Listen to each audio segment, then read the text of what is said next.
Hey guys, what's up? It's Drew here. Today in this video, what I'm bringing you is my test to see the effectiveness of high cal rounds and explosive rounds on targets when making them flinch. So first things first, I do want to give a massive shout out to those that did help with this.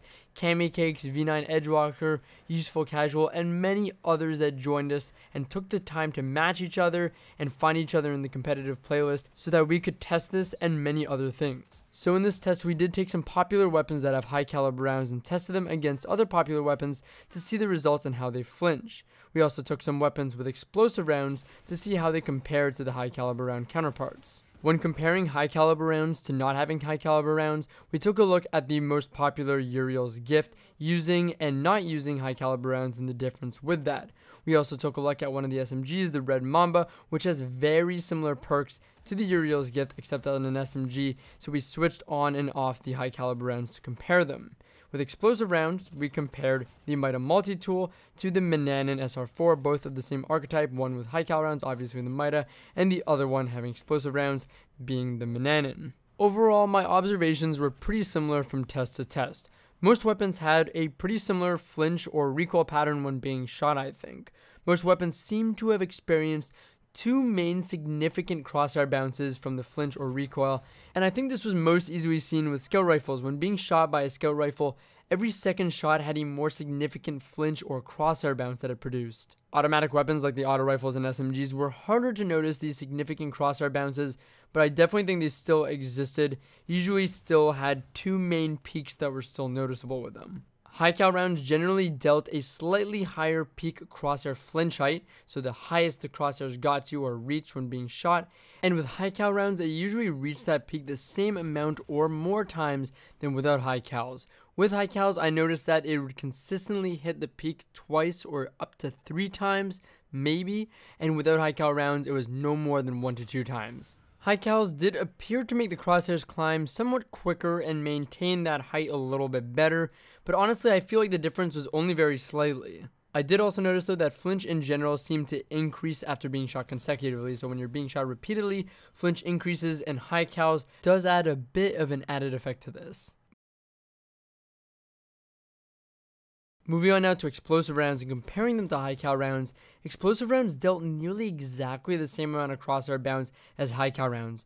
Maybe a bit less overall vertical flinch, but it seemed like the peak height of the crosshairs was the same generally for both of these, except that explosive rounds made the crosshairs jerk horizontally while rising and reaching its peak, resulting in more irregular and disorienting flinch patterns.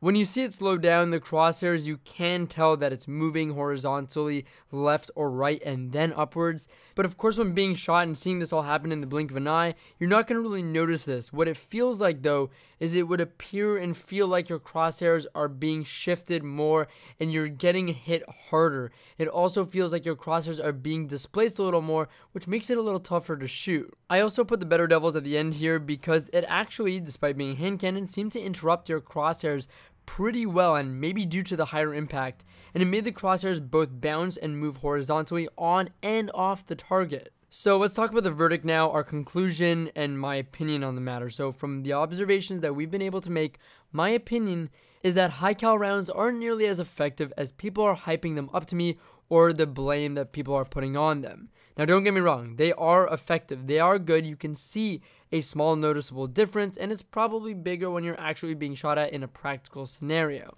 Now, I don't think though that it's this be all and end all perk that is just insane and crazy to go up against. Once again, it looks effective, it looks like it does make a small difference, but it shouldn't overshadow other perks and other weapons in the game.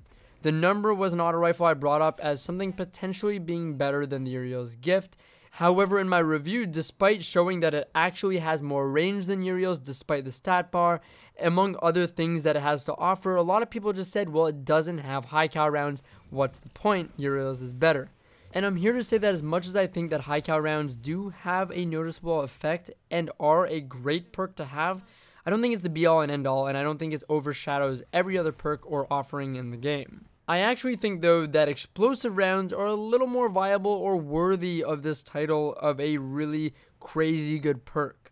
Personally, to me, explosive rounds made a more noticeable difference here. It felt like you were getting hit hard, you were being disoriented, and it felt like it was messing up or modifying crosshair placement better than high cal rounds was. So if you're finding Mighted to be a great weapon to use because it has high cals, something like the Mananan SR4 might be more effective if you're using it for that purpose. Anyways though guys, I hope you guys enjoyed the video and the discussion. Please take part in the discussion and give me your opinion down in the comments below. Now that we have some sort of a test to go by, we can actually talk about this now. Of course, it's always possible that someone's going to have a more detailed test than I will in the future, or do something a little more in depth, which is totally possible. But given the time constraints that we had in these matches and trying to test everything as effectively as possible and not having the accessibility of private matches yet, I think this is a good guideline to start with here. So put your thoughts and comments down below. I'd love to hear them, take part in the discussion. And as always guys, thank you so much for watching the video. It's been Drew here today, and I'll catch you guys later.